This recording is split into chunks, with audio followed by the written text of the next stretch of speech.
par Marie-Cécile Renaud publié le 11 112 017 à 0800. Le panorama 2017 de la santé publié par l'OCDE alerte sur plusieurs points noirs où la France a encore des progrès à faire. Lève d'Olga au sida. Production stock.adobe.com. Le tabac est la première cause de cancer évitable, responsable de 200 morts par jour.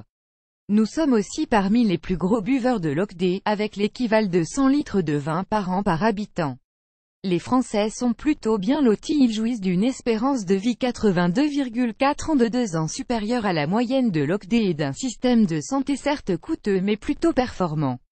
Pour autant, pas question de s'endormir sur ses lauriers. Le panorama 2017 de la santé publié par l'OCDE alerte sur plusieurs points noirs où la France a encore des progrès à faire. En premier lieu, le tabac, dont nos compatriotes, et notamment les jeunes, restent de gros consommateurs, alors que c'est la première cause de cancer évitable, responsable de 200 morts par jour.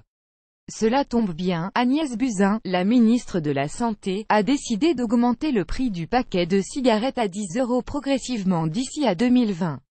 Une mesure dissuasive qui n'a pas été appliquée à l'alcool, pourtant autre grand péché mignon hexagonal.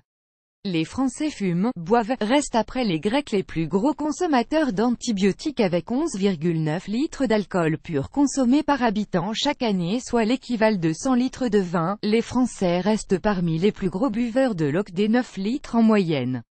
Les Français fument, boivent, restent après les Grecs les plus gros consommateurs d'antibiotiques, avec une prescription 45% supérieure à la moyenne des pays de l'OCDE.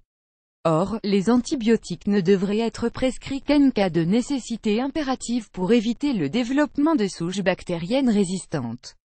À l'échelle mondiale, note l'OCDE, presque 700 000 décès pourraient être causés chaque année par des résistances aux antimicrobiens.